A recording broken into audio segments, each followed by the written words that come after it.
بسم الله الرحمن الرحيم.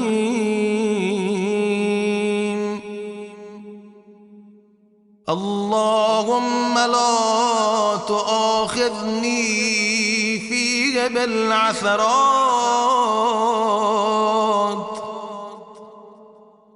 وأقلني فيه من الخطايا والهفوات،